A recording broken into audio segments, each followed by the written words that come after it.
Não é que o Lula não roubou, não. Não é que não aconteceu a roubalheira do PT. É que o CEP não era o correto. Isso é tudo uma falta de vergonha na cara. Quem não defende velhinho é o PT, que roubou do INSS aí, sob o comando do Lula nesse governo, como nunca se viu na história. O esquerdista passa vergonha e fica sem respostas ao ser confrontado.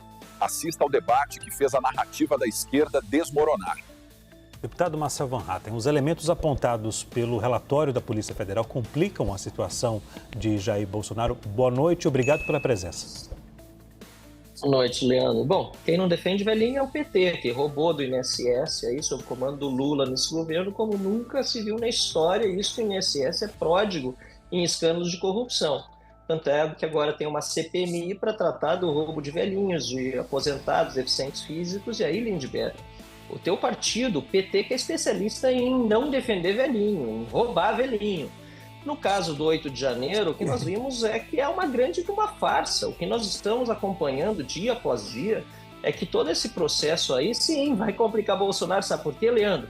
Porque é mais uma etapa na narrativa do Supremo Tribunal Federal que age em conluio com o PT. E quem chantageia é o Supremo Tribunal Federal todos os dias. Todos os dias, se o Hugo Mosca fizer isso, se Davi Alcolumbre fizer aquilo, se os líderes partidários não fizerem aquele outro, nós vamos... Isso é tudo por meio da imprensa, vocês mesmos divulgam isso, Leandro. Nós vamos acelerar os processos que eles têm em curso aqui no Supremo.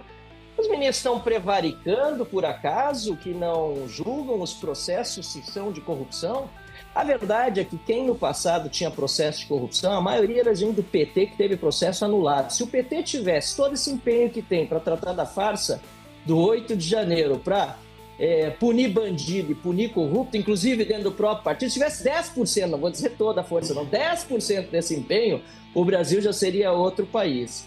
A verdade é, Leandro, que o PT age para perseguir politicamente os outros, já na fala do Lindbergh, quando ele começa dizendo que foram eles que propuseram isso a Procurador-Geral da República, eles demonstram que eles estão se colocando no lugar de fiscal da lei, justamente o PT, a organização criminosa que foi condenada por meio dos seus líderes em várias instâncias, e o Lula, que deveria estar na cadeia, só está fora porque o Supremo Tribunal Federal, mais uma vez, anulou os processos porque não estavam sendo julgados no CEP correto. Não é que o Lula não roubou, não. Não é que não aconteceu a roubalheira do PT. É que o CEP não era o correto. Isso é tudo uma falta de vergonha na cara. A gente está acompanhando isso estarrecido. E tem mais, Leandro, uma coisa muito grave que eu acho importante a imprensa divulgar mais. A Polícia Federal está insinuando nesse relatório que um advogado, como é o caso do Chiquinho, advogado Felipe Martins, não pode entrar com mandado de segurança supremo, que isso seria tumultuar o processo. Gente, cadê a defesa das prerrogativas dos advogados? Olha, o roubo de INSS, Marcel Mato, tem um colega, tem um gaúcho, foi ministro do Bolsonaro, Onyx Lorenzoni.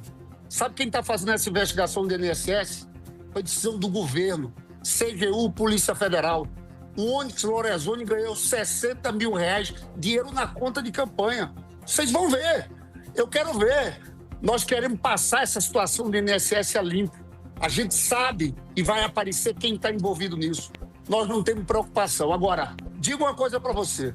Foi muito feio vocês votarem contra a proteção de criança e adolescente, defendendo as big techs, dizendo que aquilo era censura. Deputado Marcel Van Hatten. Mentira, Lindbergh. Quem votou contra a criança e adolescente foi você que votou contra a castração química de pedófilo, contra aumento de pena para quem comete crime de pedofilia, de estupro, de progressão de regime. Você vota contra todas essas punições maiores. Eu sempre votei a favor de mais punição para bandido, para pedófilo. E a questão do Onyx Lorenzoni foi de uma forma safamente utilizada pelo governo. E não entra no mérito da questão, isso que a Justiça investigue, por meio de um delegado da Polícia Federal para mandar a investigação do INSS para onde? Para o Supremo. Ou seja, abafaram tudo com a justificativa de que tinha réu com foro privilegiado para não deixar ninguém investigar. Mas lá na CPMI, nós vamos investigar e nós vamos pegar os ladrões dos velhinhos, dos aposentados. A pergunta é sobre o impacto desse novo indiciamento, se de fato isso for confirmado, para 2026 e para as eleições. Há de fato um impacto e qual seria, deputado Marcel Van Hatten?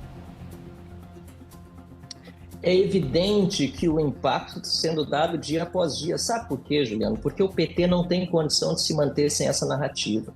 O PT precisou da farsa do 8 de janeiro para manter o Lula no poder, porque sem as pessoas irem às ruas por medo da perseguição política, com toda a censura que fazem, seja nas redes sociais, seja em manifestações políticas, inclusive na Câmara dos Deputados. Eu sou alvo de perseguição política do Lindbergh pela obstrução correta que nós fizemos, sem violência, como o PT faz, lá na Câmara dos Deputados. Ele representou contra mim no Conselho de Ética. Eles perseguem opositores. Eles só conseguem sobreviver, e olha que está difícil, fazendo esse tipo de perseguição. Então a mesma coisa estão fazendo com o Bolsonaro, que é, sem a menor dúvida, o maior líder na direita, tem as suas qualidades, tem os seus defeitos, mas é uma pessoa que movimenta as pessoas. O Lula não consegue sair na rua. O Bolsonaro, por onde ia, levava as pessoas ao seu encontro.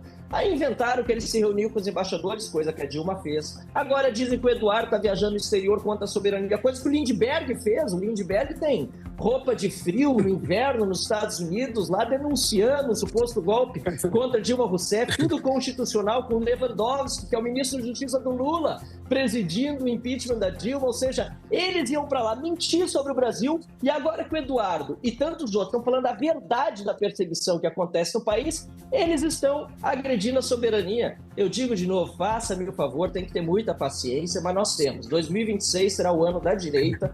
Eu serei candidato, inclusive, ao Senado da República, porque nós precisamos ter uma maioria no Senado para reequilibrar os poderes e uma maioria na Câmara para não deixar o PT continuar fazendo o que tem feito hoje, que é perseguir opositores até dentro do parlamento, Lindbergh. Isso aí, sinceramente, não cabe a você como parlamentar. É até uma vergonha para o parlamento ter um deputado que persegue outros deputados. Líder Lindbergh Farias, qual o impacto desse novo indiciamento para 2026? Ô, Marcelo, depois você me manda esses vídeos, fotos minhas lá nos Estados Unidos, com roupa de frio. Eu podia ter ido, mas eu não fui. Mando. Alguma coisa é você defender a democracia. Outra coisa é você querer prejudicar o Brasil, jogar contra toda a nação, impor tarifas. O impacto é muito grande, sabe por quê? Sai uma pesquisa Quest. 71% acha que Trump está errado. 48% acha que Lula está agindo certo. Só 24% diz que Bolsonaro está agindo certo. E quando faz uma pergunta sobre o papel do Eduardo Bolsonaro, 69% da população diz que Eduardo Bolsonaro está fazendo tudo isso para proteger ele e a família dele. Só 23% diz que é o Brasil. Está caindo a máscara. Esse pessoal está se desmascarando. É uma vergonha. Eu vou ler novamente para não parecer que é mentira. Olha, um diálogo, está aqui o Twitter, do Eduardo Bolsonaro para o Jair Bolsonaro. Porque eles diziam que defendiam as senhoras que estavam presas. Olha o que diz o Eduardo Bolsonaro. Se a anistia light passar, a última ajuda vinda dos Estados Unidos terá sido o posto do Trump. Eles não irão mais ajudar. Temos que decidir entre ajudar o Brasil e bregar o STF, enviar o pessoal que esteve no protesto, que evoluiu para a baderna, para casa, no regime semiaberto. Aí conclui dizendo o seguinte: nesse cenário, Bolsonaro, você não teria mais amparo dos Estados Unidos. O que conseguimos a duras penas aqui. E disse: eu acho que não vale a pena. Eu acho que não vale a pena. Traíram todo o Brasil. Até aquela base de alucinados deles, eles acabaram traindo. Pedro Venceslau também por aqui. Boa tarde, deputados. Vou começar com o deputado Lindbergh Farias. Líder, o tema aqui agora é o vazamento seletivo que tem sido criticado. A oposição classifica como vazamento seletivo as conversas entre Eduardo Bolsonaro e Jair Bolsonaro. Mas eu me lembro que em 2016 o senhor era senador quando o então juiz Sérgio Moro derrubou o sigilo das conversas entre Dilma Rousseff e Luiz Inácio Lula da Silva. Na ocasião, o senhor classificou como embrião de um estado de exceção essa decisão de Sérgio Moro. Hoje, o senhor acha, como é que o senhor avalia essas conversas vazadas entre Bolsonaro e seu filho Eduardo? Olha, são coisas diferentes. Uma coisa, por exemplo, é você falar, o Eduardo Paes falando com o Lula, falou lá de Maricá, isso é uma coisa. Outra coisa são pontos que têm a ver com toda essa trama. Qual é esse inquérito agora, 4995? é uma conspiração com outro país para impor sanções, para prejudicar o nosso país, para atrapalhar e interferir no julgamento. Eu vou dar trazer um ponto aqui. Um trecho em que o Jair Bolsonaro fala com o advogado do Trump. Advogado pessoal do Trump, tá? E ele diz o seguinte: olha, é anistia. Tem um áudio. Esse negócio das tarifas, a gente só vai mexer nisso se tiver anistia. Aí ele diz, dissimulando: é claro que eu não posso aparecer dizendo isso. Isso aqui não é, isso tem a ver, isso não é conversa privada, não. Isso aqui é conversa privada, mas tem um conteúdo importante para a investigação. Isso mostra toda uma articulação internacional, instruir o Supremo Tribunal Federal, que a questão da tarifa não se resolve no comércio, que ele quer resolver a vida dele. Então, veja, tem uma ligação. Se você perguntar,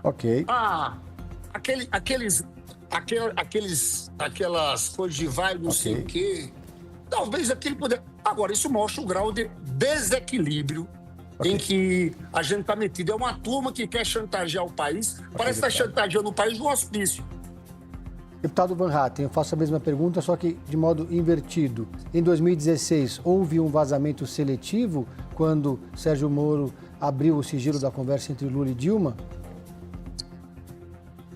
Olha só, Pedro, é o seguinte, Lula ia ser colocado no Ministério da Casa Civil, na chefia da Casa Civil por Dilma, aí sim, claro, obstrução do processo criminal. Ele estava sendo colocado aí para não poder mais estar nas mãos da primeira instância. E quem deu a liminar foi Gilmar Mendes na época. É importante lembrar, eu lembro muito bem disso.